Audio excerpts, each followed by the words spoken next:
Ladies and gentlemen, Live from the van down by the river. Starring Mike Murray and Nicole Rovine. This is SNL. SNL By The Numbers. Numbers.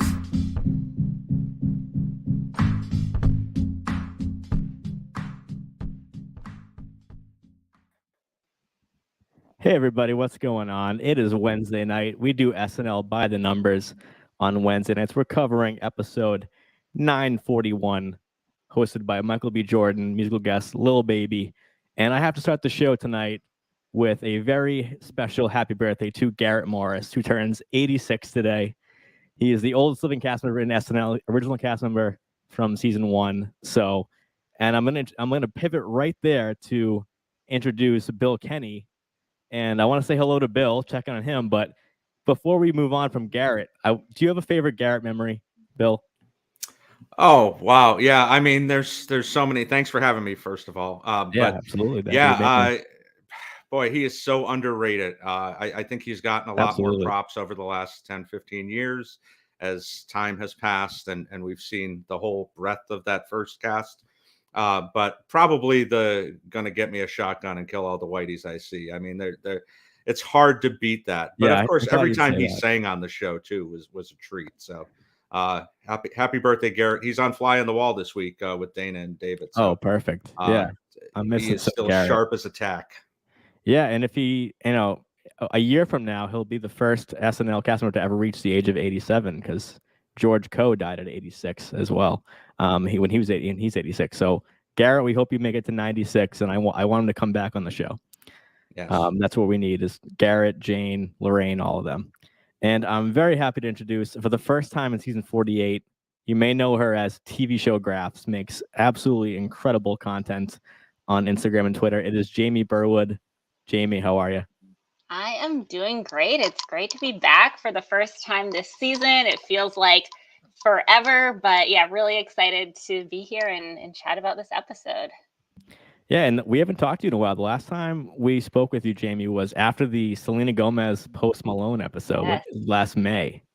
So yes. Start off by saying, what do you think of season 48 so far? What are you noticing? And just get your overall feel on it. Yeah, I have to say it's just been a really fun season to watch. I think it's a season that there were a lot of kind of unknowns going into it, right? And that's my favorite kind of season to watch because the discussion ends up being half the fun, just kind of seeing who's going to step up each week, seeing kind of what the narrative's going to be as the season progresses. I feel like there are seasons where you go into it and you kind of know what to expect and you know kind of the consistency, you know kind of what you're going to get out of the season. And I feel like this one, the fun is kind of in not knowing. I would say for me, the latter half so far has been stronger than the first half. So I'd like to see that kind of momentum, and I hope we see that continue. But no, I've been having a blast with this season so far. Yeah, a theme of last week's By the Numbers show was kind of to label this new era we're in. And we kind of came to the conclusion that this era is, for lack of better words, it's kind of undefinable at the moment because it's so diverse, it's so different. And that's kind of what makes it exciting right now. You saying that makes a ton of sense because we really don't know what's going to happen each week. And before we move on to the Michael B. Jordan episode, this time of year, Bill, is State of the Union season. So I'm seeing it for the first time in 2023. Is the state of SNL strong? Very strong. I think the last time we spoke was after Steve and Marty. And I mean, the one big change since then, of course, is Cecily leaving, which is a huge loss. But yeah, I think we've seen 5, 6, 7 episodes in a row where we've gotten some really great material. But maybe more importantly, we haven't gotten any stinkers. Hasn't been a lot of sketches that you go, wow, that was really terrible, which is always a concern in a transition season like this, season 20, for example.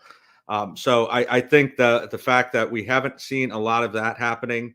And yeah, I mean, there's so much good going on with this cast, with the hosting decisions, probably the best hosting decisions overall that we've seen since pre-COVID. So yeah, I'm very happy with what we've seen right around the halfway point of the season. Yeah, I totally agree. And coming in to this past week, I know we have another first timer coming up with Pedro Pascal, but 39 out of 52 episodes, that goes back to the beginning of 46, which was the first season that the SNL network, the Saturday Network started podcasting. It was 46. So from the beginning of that season till now, 52 episodes, 39 have had a first time host. So this is like a trend that I keep bringing up, and it's stayed consistent for all these seasons now. That's 75%. And Jamie, I'll ask you, like, do you think that has any like visible influence on the show? Or if not, is it something that you're enjoying, or would you prefer to kind of have familiar faces on the show more regularly? Yeah, it's an interesting question. I'm glad you said that, because I've felt that perception and was trying to figure out, like, am I going crazy that this number feels super high? I think for me, I like it in the sense that it adds kind of to the current vibe and era of the show, of like tuning in a given week and not quite knowing what to expect, but in a good way, and kind of trying to see, like, not only who on the cast is going to step up, but kind of from the hosting side, kind of what a lot of these first time hosts are really going to do. So I've enjoyed that. I think, having said that, like, there are a lot of folks we've seen for the first time in the last few years that I'd now, or maybe in a little bit, like to see come back and kind of make them more friends with the show, and start to get that familiarity. But yeah, overall, I've liked it. And just to talk about Michael B. Jordan, just because he's the most recent host, what did you think of just him as a host last week? Because for me, I thought he was like the kind of host that I like, which is, it wasn't in it too much. And we're going to look at some stats in, a couple seconds, but I just thought, it wasn't about him even being funny. Just his acting was so good. And I looked at his IMDb today, and I realized I've only ever seen him in one movie, and it was in a movie called Hardball from like 2001. Bill, I know you're a baseball fan. Do you know this movie, Hardball? Yes, I do. Oh my goodness. Yeah, talk So about stinkers. Wow. Yeah. That's the only thing you've seen him in. Wow, yeah, that's I amazing. couldn't believe, because I've known his name and face for a really long time. He's been like wicked famous for a while, but I was like, oh, you don't like that movie Hardball? I quote it probably all the time. It's great. It's okay. I mean, the baseball movies have such a high standard from the Bull Durhams and things like that. So, yeah, it's okay. But I know him from all the way back to The Wire. I was a huge Wire fan. He was in the first season of The Wire. He was actually in The Sopranos, which, when you go back and rewatch that, you forget that he's this little kid on a bike in the first season of The Sopranos. So Okay, well, I'm familiar with a lot of his guy, stuff. so I guess I've seen him in that too. But yeah, I've seen him in most of his stuff. I'm a big Marvel fan as well, so obviously I've seen Black Panther. Fruitvale Station is one of the best dramas of the last 10 years. So seen him around quite a bit. Yeah, so I just pulled up on the screen. We haven't done this all season yet. Look at the host stats. So I figured it was a good time. We're 11 in. We've had 12 hosts. And I just, one of the things I found interesting. So they're organized right now by screen time. And I'll read through them real quick. Miles Teller at the top with 26 minutes, 50 seconds, followed by Amy Schumer at 26:36. Aubrey Plaza, 25 minutes, 4 seconds. Kiki Palmer, 23:39. Marty Short, 23:10. Brennan Gleeson, 21:22. Dave Chappelle, 21:13. Austin Butler, 20 minutes, 12 seconds. Michael B. Jordan, 19 minutes, 59 seconds. Steve Martin, 19 minutes, 37 seconds. And then Jack Harlow, 17:18. And Megan Thee Stallion, 17:06. Obviously, they were both double duty. So if you include their musical performances, Jack Harlow will be at 24:41. Meg Thee Stallion at 24:34. So that's how I'm arranging them right now. But I also want to look at like the bread and butter of being a host, which is starring in live sketches. And of course, you get a monologue that's all about you. So I put their numbers for that, and what chunk of their night was dedicated to either live sketches or the monologue. So if you're watching with us, you can see those as well. But I'll go to you, Jamie, first. Either a first-time host or a returning host like Dave or Steve and Marty. First of all, do you have a favorite host so far out of these 11 episodes? Yeah, so it's a tough question. I would say top of my list, I really like Kiki. Aubrey Plaza is up there for me, actually. I really liked this latest episode. And I think for me, when I think about hosts, there's kind of a sweet spot. Like I don't want the host that is just dominating and it kind of feels like the so-and-so show. Like that is definitely a turnoff for me. But I also want to feel like the host is putting their personal touch on the show and like it couldn't just be any person subbed in for it. So I think like when I think about screen time, for me, I find it's somewhere the folks in the middle that tend to be the ones that I enjoy the most. And I don't know if that's just a coincidence or what it is, but yeah, Aubrey Plaza was actually a really strong episode for me. I might put that at the top of my list right now. Yeah, that definitely seems to be the vibe in our fan community. The Aubrey Plaza one was just, I think everyone loved it. And that's the one, I also put cast screen time up here. And Aubrey Plaza had, an hour, 7 minutes. And the reason I bring that up is because it was heavy with cameos. So relating to the Michael B. Jordan episode, that had the highest amount of cast screen time. So if you add up the screen time of all 16 or 17 when Cecily was there, if you add up all of their numbers, who has the most cast participation, it was Michael B. Jordan. So whether you like that episode or not, that might be a reason why. And the Aubrey Plaza one was, 20 minutes less because you had Amy Poehler and you had Tony Hawk for 20 seconds, things like that. Bill, what about you so far? I think you're a fan of the Kiki one, right? I know we talked about Steve and Marty together, but looking at these 12 hosts over 11 episodes, which one? I don't even want to really talk about the best episode, but like, who do you think gave the best performance as a host so far for you? I completely agree with Jamie. I think Kiki and Aubrey are my two favorite episodes. Well, best played episodes, and I think there's something to be seen there because they were seamless in their roles. They felt like they were part of the cast, which is what you kind of want to have. This was all the talk we did about Steve Martin feeling like part of the cast back in the day. Like this is something that you really hope for me anyway. And I rather that front and center. I felt like Michael's episode, it was good, and there was a lot of good stuff. I think he was at his best in the pre-tapes, and he was put into so many supporting roles in the live sketches.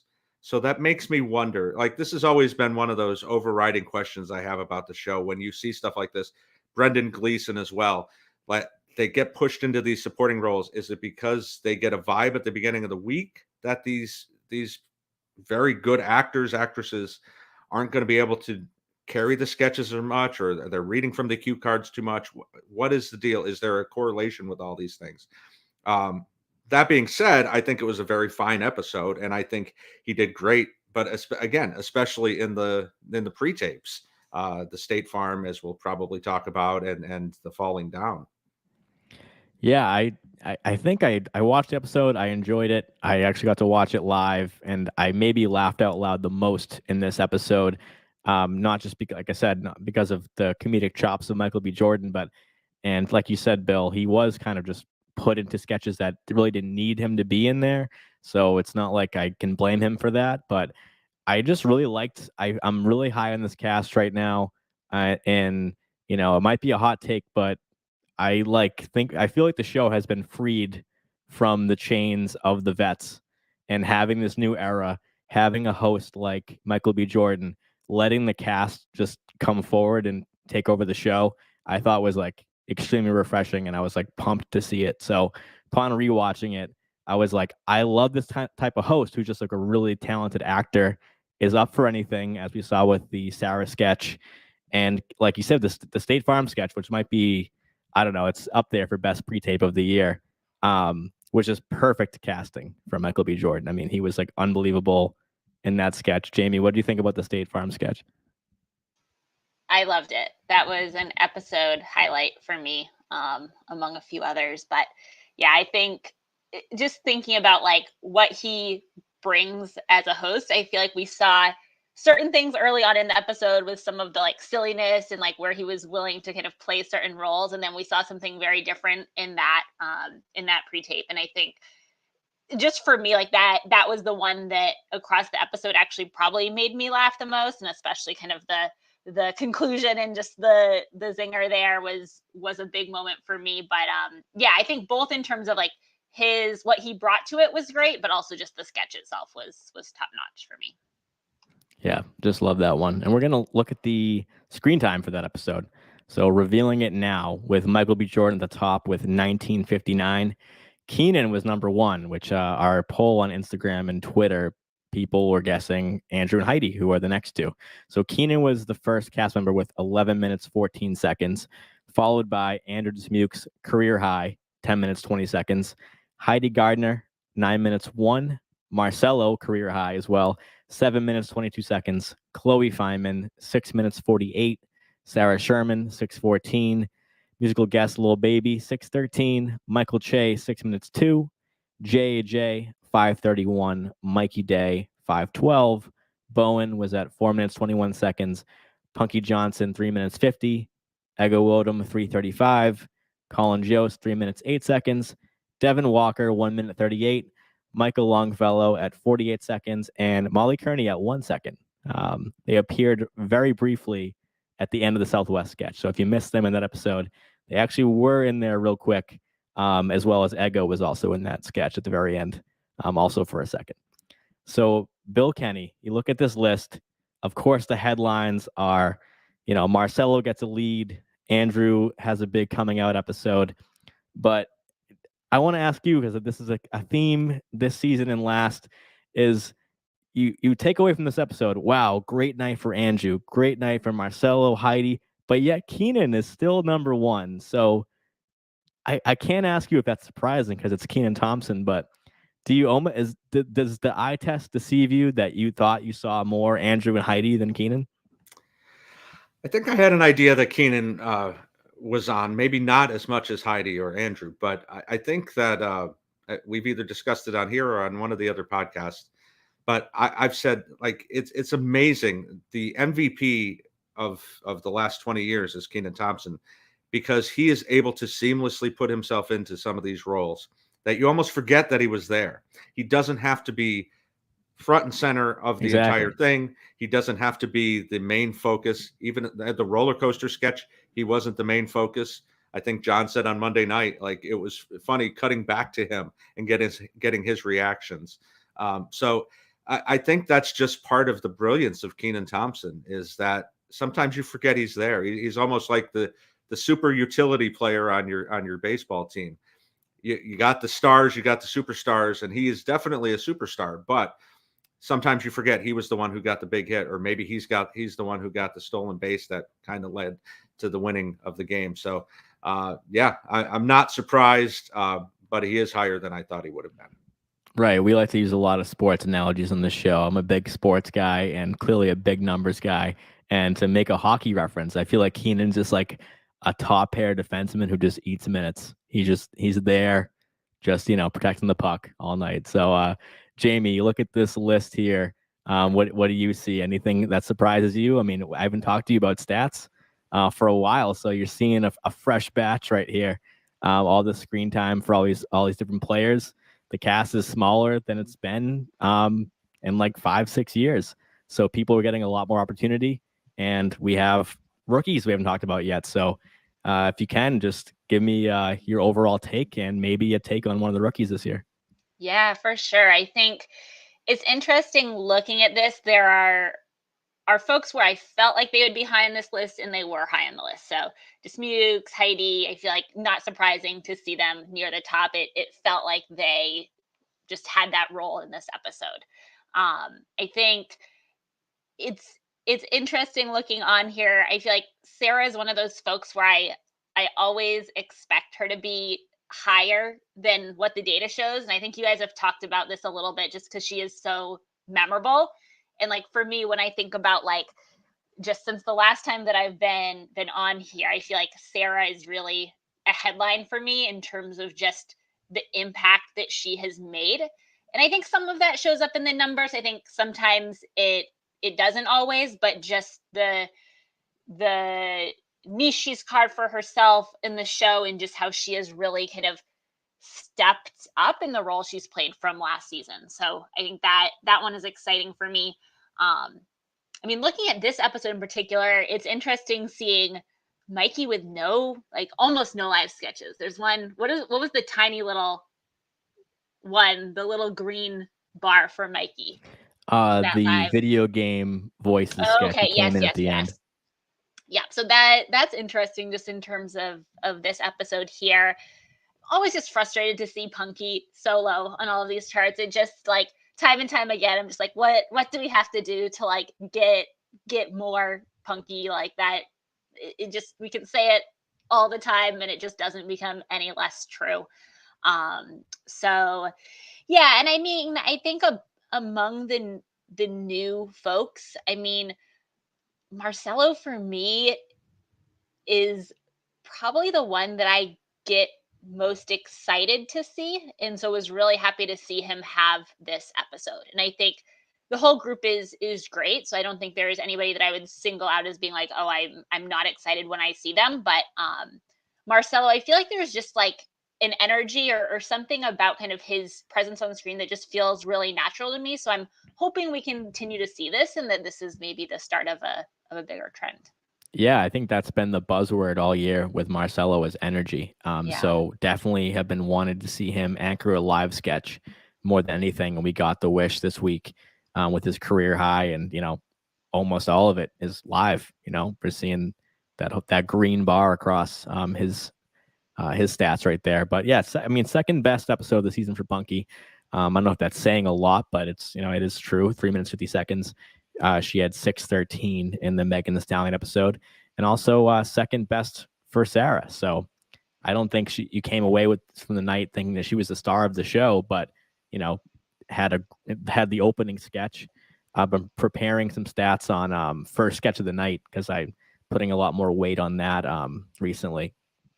And I think, you know, hey, you know, monologue ends. Sometimes there's a pre-tape, you know, before commercial come back. It's Sarah Sherman. I think that's a good sign for her. And yeah, just like Heidi Gardner all over the place again. Live sketches, co-anchoring the Southwest sketch with Devin Walker. And then yeah, she's the stripper's girlfriend, which I think she had a hand right in that sketch. So big night for Heidi. We've been definitely giving her some much needed praise this season.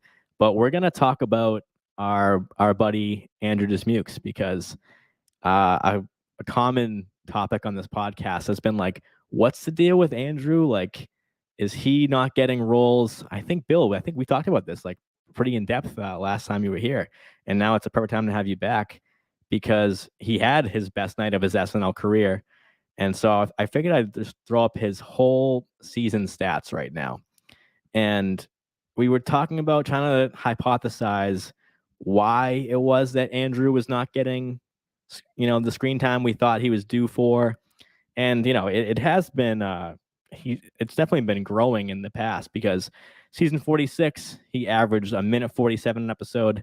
Season 47, he averaged 2 minutes, 46 seconds an episode. And now this season, he's averaging 3:54. So all positive trends. But we kind of felt like, oh, is he losing roles to some rookies? Is he losing some screen time because it's Cecily's last year, and maybe a lot of Cecily sketches are getting put forth because it's their last chance? And now here we are. It's like Andrew's big night. So right now I put a list of his appearances this year, which has been 28, in order from the longest appearance to the shortest. And I also put the breakdown of where he's appeared. So I want to just open up with a fun question first. Bill, do you have a favorite Andrew moment of just this season? Oh, this season, boy. The list think is pretty good, and I feel like his output is like really underrated. Yeah, I think King Brothers Toyota probably jumped to the top for me after this week. It was just such a fun sketch. Seeing him and James work together. Not a lot of, I mean, it was just kind of this basic idea that this new restaurant had ruined their business and kind of trapped them off of this exit. If you don't take the hard left, you're not getting there. Hard left. So yeah, I think that was probably the best, but he's had so many good ones in the limited time that we've seen him. Headshots was another good one too, as I'm looking down this list. So Yeah, I mean, 2 of his top 10 appearances of the year were in this episode. 6th longest appearance uh, right here. Yeah, well, of course, from screen time, we have, 3rd is King Brothers Toyota, and then we have the video game session and the male confidence seminar. So they're all over 2 minutes in there. But we also had, as Bill said, the headshot sketch from Brendan Gleeson. He was in the Return of David Pumpkins, the Try Guys sketch, and the infamous Joker wedding sketch. So those are all like, pretty, other than David Pumpkins, pretty Andrew-led sketches. Jamie, are you a Dismukes fan? Are you a Dismukes head? Definitely. No, this was one of the things where, like, if I fast forward to 6 months ago or so, like, kind of predictions for the season, I was predicting a bigger season for him than I feel like we saw from the start. So I think this episode was just a really exciting one from the perspective of that storyline, and just looking at kind of the couple here that are in the top 5, and just you came away from this episode like really feeling like he was a leader in it. And I just feel like that really stuck with me from this episode, and was one of the things that I think like took this episode for me from being like a good, I was like very like actively positive about. So kind of like an edge episode, and I feel like Dismukes for me really pulled it in.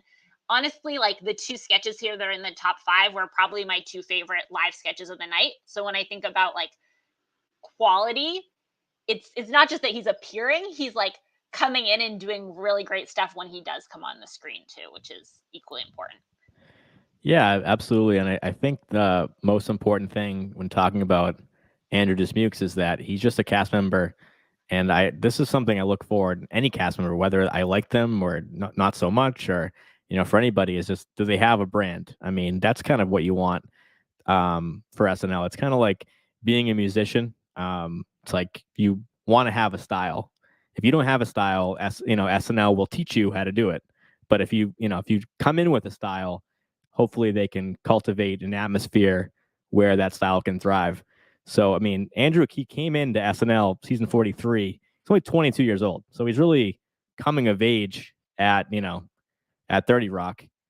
And it's like a couple years under his belt, under Jost and Che, Mikey Day, Streeter Seidel, Anna Dresden, these writers, and then he's in the cast. We actually saw Andrew Dismukes in the Kristen Stewart monologue the year before he joined. So, he's one of those writers that popped up. Like, he came in with Stephen Castillo. And if you didn't catch him on Late Night with Seth Meyers last night, check it out. Good interview. And he was talking about how he was the hands of the dog in the Sam Rockwell episode from season 43, his rookie year.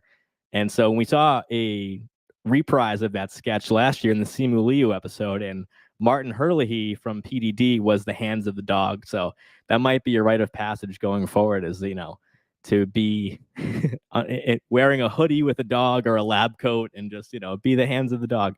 So that's it's just kind of funny just to see the trajectory. And now we're talking about him as like a future star.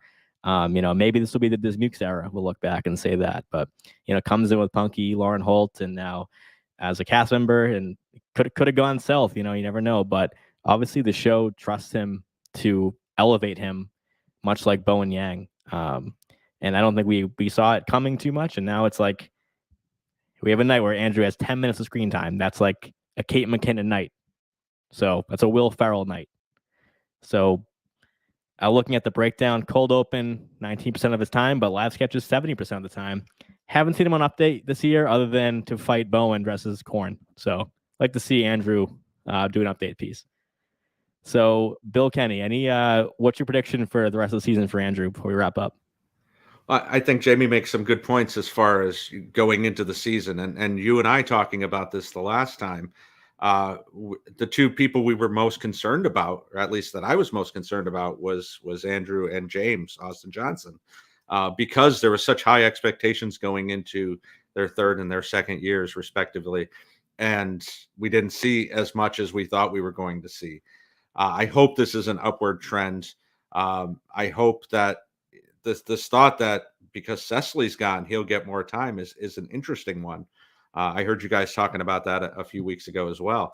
And I think that's pretty interesting that he wasn't getting as much on because Cecily was there.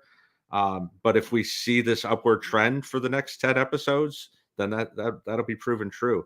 So I think this is a really good sign to what's coming for Andrew. Yeah, absolutely. And the beauty of this cast is that, is it going to be a Sarah night? Is it going to be an Andrew night where, this is Ego's night? We expect a night for, I would say, Keenan and I would say Bowen. Those are two people in the cast that I think you can heavily rely on. I put a stat out there this week of if you turn on SNL at any given moment and it's on, it's not like a commercial or the good nights or the intro montage, what is the probability you'll see this person? And of course, it's like Keenan at the top and Heidi, Chloe, Bowen. So I think it's just fun. And Jamie, that was your opening take. Is just like, I don't know what I'm going to see. And that's all I really want from SNL is obviously I'm a huge fan of the show. Some nights it's great. Some nights it's not that great. But I love it every single time because of that aspect of it. It's why I love live sports. It's just anything could happen. So yeah, basically, for the folks at home, just want to read the stats out. Andrews appeared 28 times, 2 cold opens, 17 live sketches, 8 pre-tapes, 1 brief appearance on Update as Korn, as mentioned. So 28 appearances total for 42 minutes, 53 seconds. So that's his season right now. And looking back at, his classmate, Punky, she's appeared 92 times in 3 seasons as a cast member, and Andrews appeared 131. So just to get someone on his even playing field. And poor Lauren Holt. Are you a Lauren Holt fan? No, I'm just saying, from that class, Yeah. I know. Maybe there's something going on that you have to sacrifice somebody. You gotta, if for Heidi and Chris Redd to thrive, you had to sacrifice Luke Null. Just something we had to do. And maybe, hey, I think J.J. and Sarah Sherman, what a class that is. And then you have poor Aristotle. So it's just part of the game of SNL. So we're going to look at the power rankings because we have 11 episodes of data and it's time to check out who are the movers and shakers here. All right.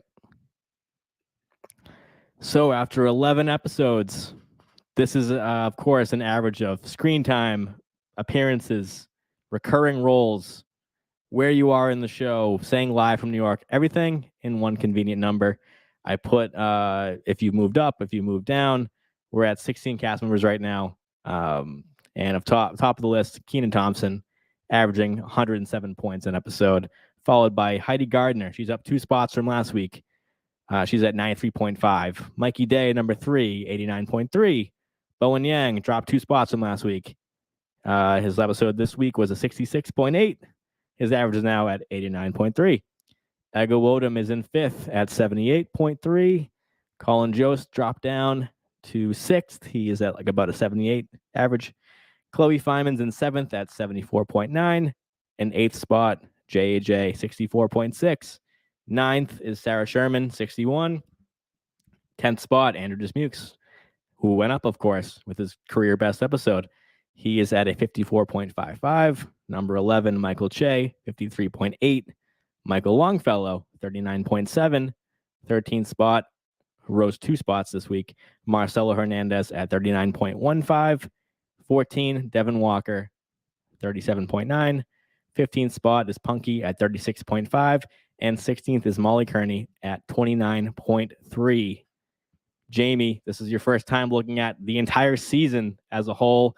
I color-coded all the episodes so you can look back and see that was a great night for them or a not so great night.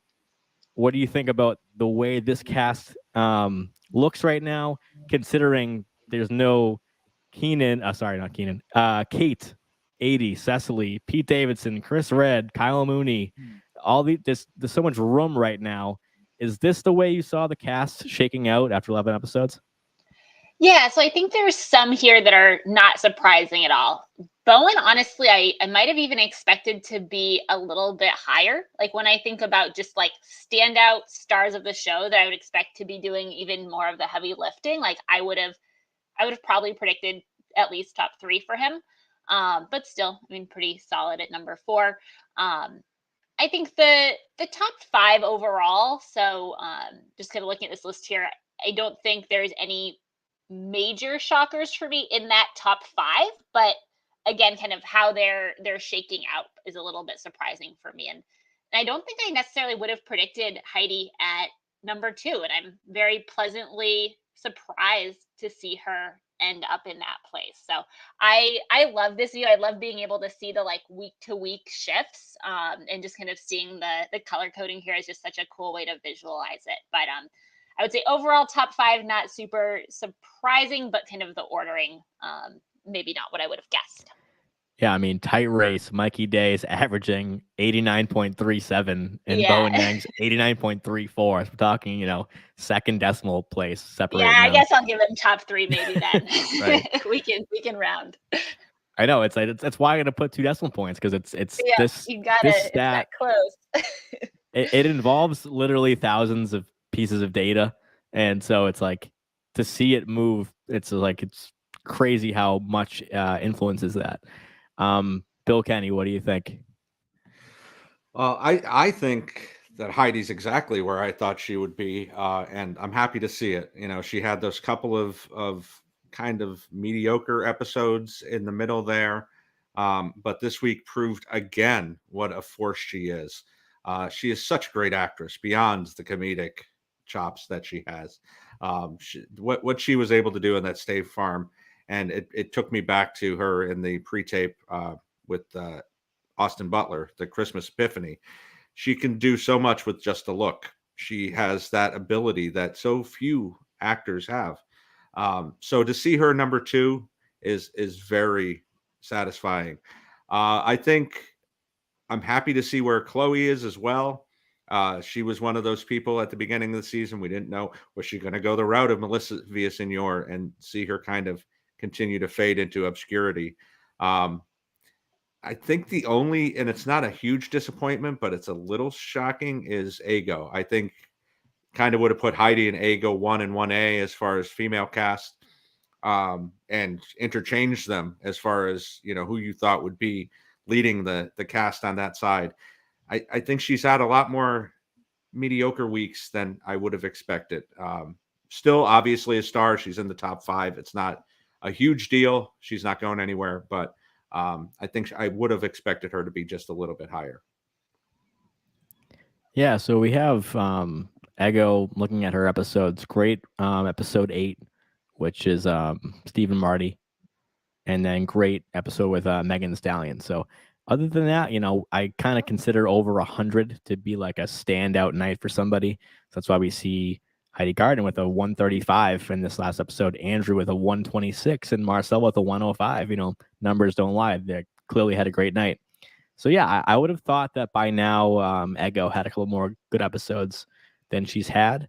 And we talked a lot about the era of the women of SNL. Think about, we started SNL 1975 with Gilda, Jane, and Lorraine. And there's something to be said about that group of 3, and then we say Kate, 80, Cecily, Katie, 8, 80, Kate. Sorry, it's hard to say those in a different order. I'm so used to saying Kate, 80, Cecily. Yeah, all right, there we go.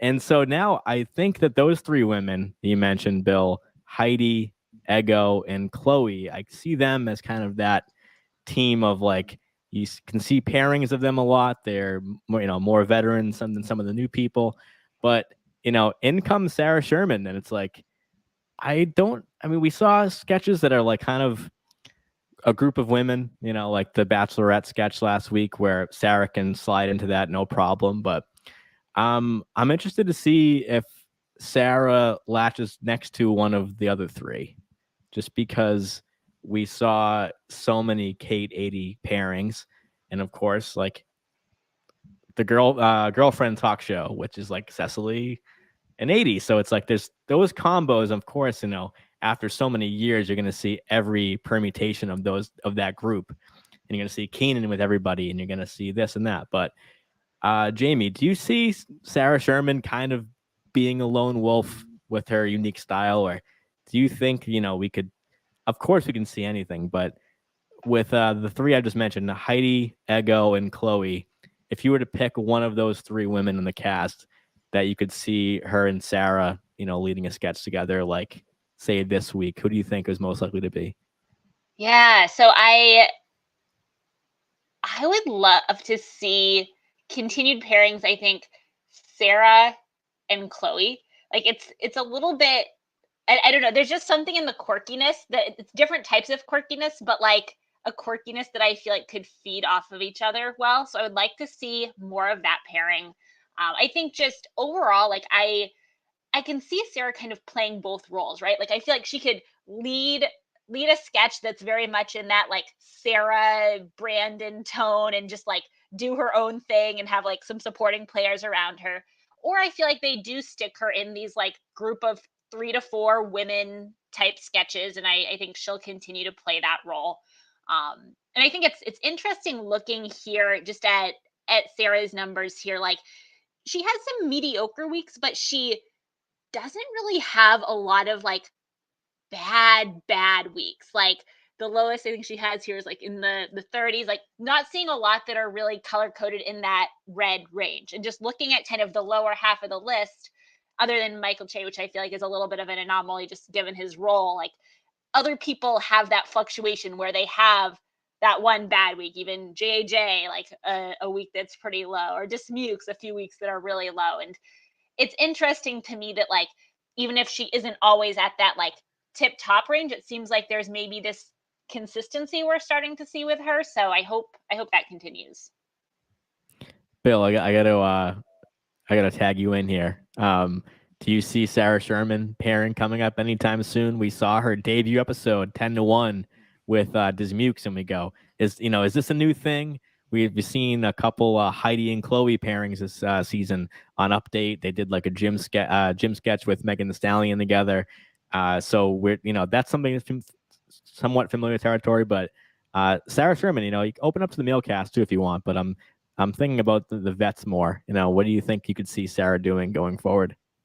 I would love to see her more with Sarah and Heidi together, and I think that's most proven by that stripper's wife sketch when it was kind of turned on its head, where Sarah was playing the straight role and Heidi's running around with this hose between her legs and hitting Sarah in the face. Was so great to see kind of the other side of Sarah. As fun as the Sarah Squirm stuff at the beginning of the season, at the beginning of the episode, and it getting front and center was great to see her play those other roles. I think that's important. I think, we discussed this with James Austin Johnson too, him playing other stuff other than his impressions and getting to see the last 2 weeks, how much he's been able to do that. So yeah, I'd love to see that. I'd love to see her with James as well. I think there's a lot of potential there. Seeing the castmates who came in together work together, it'd be a lot of fun to see. Right. I feel like there's like kind of a warm, fuzzy feeling when you see that. Like I was mentioning Dismukes coming in with Punky, at least in the cast anyway, and it's like, oh, I would love to see that too. It'd be kind of fun, just to see what that would look like. And yeah, I mean, Sarah Sherman obviously pops in on Update by herself as herself. We talked about the Eyes sketch, the Jewish Elvis sketch, and now this roller coaster one, which really just seems like a Sarah Sherman piece, which is nothing wrong with that. But yeah, I would. That's something I always want to see, new things, and I want to see her co-anchor something. And if you guys can think of an example that I'm missing, then please let me know. And then before we say goodnight on this, but I think it's officially time to have the conversation about Molly, because haven't seen them on Update yet. And I think after the 4 episodes, we saw Michael, Devin, and Marcelo. We saw Marcelo again, and we saw Michael again. Devin Walker had a great week last week. I thought it was his best episode, at least in my opinion.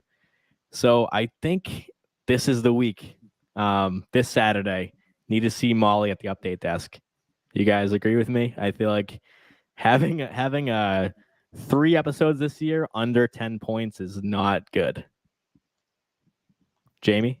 Yeah, no, I'm a little bit worried for them. I feel like the clock is kind of ticking, as like sad as that sounds. So yeah, would love to see Molly on an update piece. I think there have been bright spots, right? Like looking at this historical data, like there are bright spots where there is a great episode here and there, but the consistency worries me. So I am a little bit worried. Yeah, I mean, 2 bright spots I can think of that I was really high on was the PDD sketch, and I was going to talk about them next too. Is the election night with Molly was great, and the new cast members sketch in the Brendan Gleeson, which is the 2nd episode this year. So I feel like there is real estate in SNL for Molly to be Molly. So I'm definitely down for if that's their path, and it doesn't go too much further than that. I think Kyle Mooney did that, so it's something that even Melissa did that once in a while. So it's definitely there's definitely space in SNL for someone to do that, and Molly could definitely excel at that. But I don't really know if the live sketches have been too favoring. I don't know, Bill, is there a live sketch you can think of that it was like, I mean, we saw Molly do the Catholic school one with Aubrey, so that was probably, or the Hello Kitty one. That's 2 that I thought of, I guess, just right now. But one that you were like, wow, Molly was really great in that sketch, and not just, wow, Molly was in that sketch. Yeah, I think the nun sketch last week with Aubrey was probably the highlight of the live sketches. My optimistic side wants to think of them, as Bowen. If we had a podcast when Bowen started, there was a lot of talk at the time. They didn't know what to do with Bowen. He's the first Asian cast member. He's openly gay. Hasn't been a lot of that in the history of SNL, sadly. And they found a way to get Bowen in roles that weren't stereotypical. So I would hope the same for Molly. But this time of year, we worried about this with Aristotle last year, Lauren Holt the year before. It is starting to be go time. Like, we need to find roles for them to play that are meaty, that have enough on them, not just a background role, not just something where they come in for 2 seconds and they disappear. So I'm still hopeful, and I think last week with Aubrey was a good sign, but then we were right back to not a lot to do. What you say, 1 second this week? So Yeah, that's I a new one. I really hope it doesn't go the path of Aristotle. Right. It's so tough. I mean, we talk about this, the competition aspect of this show in a positive way, because it's such a dynamic show. And I think that should be celebrated, that it's a gauntlet of a show. We hear Bill Hader, say the negative side of that too, which is that he had like crippling anxiety doing this show. So to come in with a group of 4, I think back to the Beck Bennett, John Milheiser, Kyle Mooney, Mike O'Brien, Brooks Wheelan, Noel Wells, like this. I mean, of course, some of those had better success than others, but to come in with a group and see everyone else succeed, it's like, of course, you're happy for them, but it's like with Molly, I just want to see maybe some breakout thing that you don't see coming, I guess, because with Aristotle, I mean, he stole the hearts of the fandom, I think, with Angelo. So something like that goes a long way, even if you don't get picked up for a season 2. So I think that's not a bad place to be in if you can have that one moment. And like I said, it doesn't have to be a character. It can just, can be, like I said, Molly being Molly. So yeah, anything else on the cast this year, Jamie? I hope I hear from you again soon. But as far as looking at this season, we have 10 episodes left. So we're kind of right at the inflection point, halfway point. And I think anything's possible, but is there something that you want to see that we haven't already mentioned? Yeah, I think just consistency and a few of the folks that are in kind of that middle tier here and just kind of seeing if we see a little bit more of the trajectory. I think JJ is an interesting one. We haven't talked about him too much, but I'm curious to see kind of where some of the numbers there go. I feel like he's another one where, like we were talking earlier about pairings, I feel like there's a lot of pairings that I enjoy him with. Seeing him with Dismukes this week was just a real treat, and I would love to see more of that pairing. So like I want to get him into these different combos. Like he's so versatile. So when you have someone who is versatile like that, I don't want him to get pigeonholed into, yes, we know he does great impressions. So like play into the versatility, put him in these different pairings, let us enjoy, and like just want to see that be a little bit more of maybe a consistent trend. But he's great. I don't have any doubt that we will see that eventually. I think it'll just be a question of when. Right. I'm actually super glad that you brought up JJ, Jamie, because I think I'm like, I don't think I'm alone in this, but like this guy might be one of the most talented people that this show has ever seen. And I don't say that lightly. I just think that he's somebody who's probably worked maybe harder than anybody at what he does. And it's not easy. I mean, we see how funny these people are, how talented an actress Heidi is, or how seasoned Keenan is. We saw Kate do with such ease. Cecily is so versatile. People like that. When I see JAJ on the live stage on this show, I'm like, this guy is absolutely incredible. So, you know, when we look at the stats and he dips and he goes up and we're like, all right, you know, sophomore year, sophomore slump, maybe, you know, or is he just going to play Trump for election cycle and Biden while he's president and stuff? And I'm like, I think he is a Phil Hartman candidate. I don't think he, you know, will ever be a Bill Hader type cast member, but being a Phil Hartman, I think, is like the highest comment I can give. And I think Bill agrees with me. What do you think, Bill? JAJ, final thought. Yeah, I completely agree. I think the importance of having a perfect impressionist like JAJ cannot be overstated. And you only have to point to Mikey Day's god-awful Merrick Garland in the cold open. I love Mikey. I do. I really do. But I keep getting thrown by how bad his impressions are. And I kind of went through his list today to look to see what else, if there was any impressions that stuck out to me. And other than doing Trump Jr., which wasn't an impression per se either, he's not good at impressions. Why do we keep insisting on this?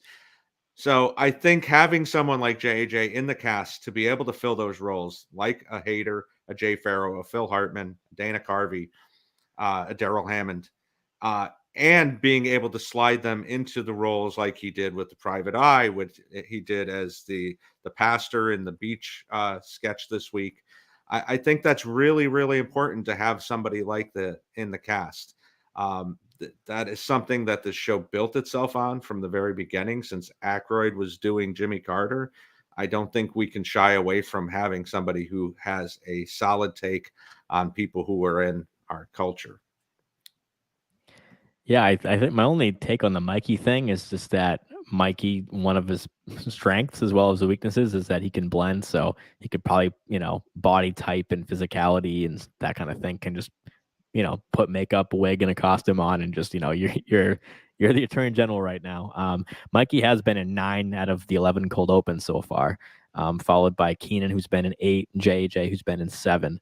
So, you know, kind of the 2 veteran male cast members. It's no surprise, I guess, especially in the political sphere. But yeah, Mikey Day doing that. I mean, I don't know. I didn't think it was that bad, but. I was kind of funny. Go listen to 10 seconds of the actual Merrick Garland, and you'll be like, "Wow, what was he doing?" I refuse. I will not do that. But I was surprised. I mean, hey, SNL starts and it's Mikey Day at the podium. I didn't see that coming. So, anyway, let's look ahead. This week we have one more show in this run. This Saturday, hosted by Pedro Pascal and musical guest Coldplay. Jamie, you a Coldplay fan? Not really. Okay. I mean, yeah, very just neutral, but Yeah, they've been on SNL a lot, so they're like an SNL staple, like Foo Fighters. They're kind of like contemporary band that has lasted about 20 years or more. That's been on SNL a lot. So, Bill, I mean, we do zero music talk on this show. So you a Coldplay fan? I am a Coldplay fan, and I tease my wife because she's not up on music as much as I am, and that we finally got to a band or a musical act this year that she recognized. So good for that. But yeah, I'm really excited. I do like Coldplay a lot. So Yeah, I mean, I think Michael B. Jordan episode last week might be my favorite of the season, but definitely weak in the music category. So I'm hoping that Coldplay is, they're, at least they bring something to the table. I'm happy about that. And Pedro Pascal, you guys have to enlighten me because I don't know who that is, but I'm excited about it. So you tell me, Bill. Fill me in real quick before we say goodnight. Okay. Star Wars, my friend. Come on. He is the Mandalorian. I don't watch any Star Wars, but I'd heard of it. The Mandalorian, that is. Of course, I've heard of Star Wars. But okay. Well, I'm super excited as a huge Star Wars fan. Anytime we get somebody, it's been since Adam Driver, really, that we've had Star Wars. And, SNL and Star Wars have crossed paths all the way back to season 4 with Carrie Fisher. True. Mandalorian, though, that guy wears like a suit, right? Do you ever see his face?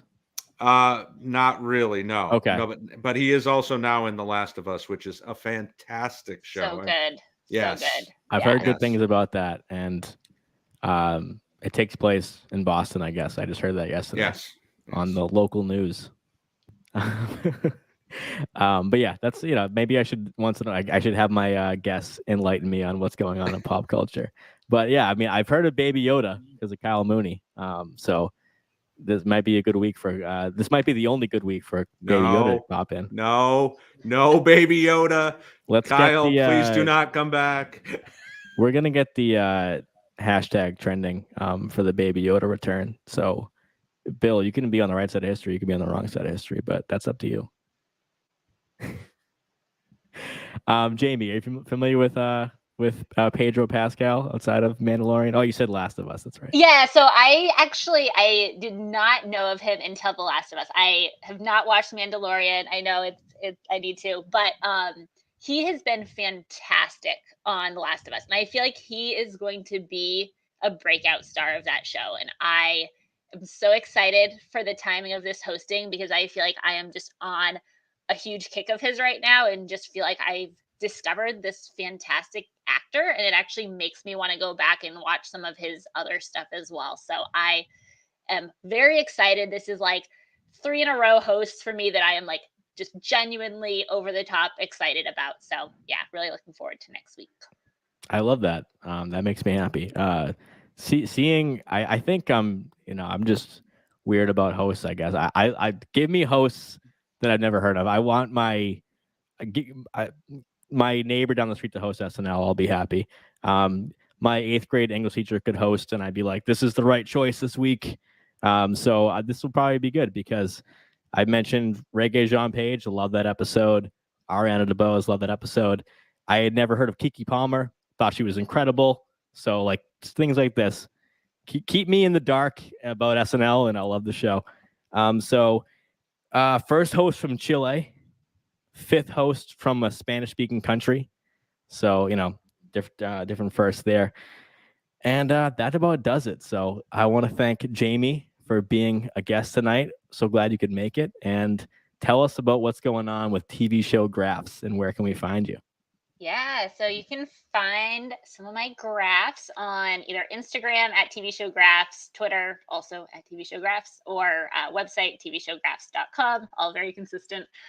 So yeah, no, I am very into all things TV, data, just kind of pulling together anything that has to do with television history and kind of looking at things from that numbers lens. So recently did a graph on the wonderful Betty White, just a little bit of a tribute there. And yeah, have some other fun stuff coming up, doing a lot lately with like ratings data and whatnot. So yeah, definitely if you're into that, go check it out. Strong endorsement from me as someone who does not watch TV. I still like the graphs. So if you like TV, you'll love the graphs. Off air, Bill was talking about them too. So Bill Kenney, where can we find you because I know you got stuff going on. And it's the off season in baseball, but something's going on over there. I'm not nearly as good of a follow as Jamie. Jamie's one of the best follows on Twitter. Those graphs are fantastic. You can find me at BKLove73. I don't have much to say this time of year other than SNL because my football team stinks and baseball hasn't started yet. So, but follow me in the spring for sure. At BKLove73. At BKLove73. Best Twitter handle in the game. I mean, hey, it's we're in a year that ends in 3. Is that significant for you, Bill? It may be. I'd rather not say. Yeah, I mean, it might yes, be for me yes, too. This is a big year. All right.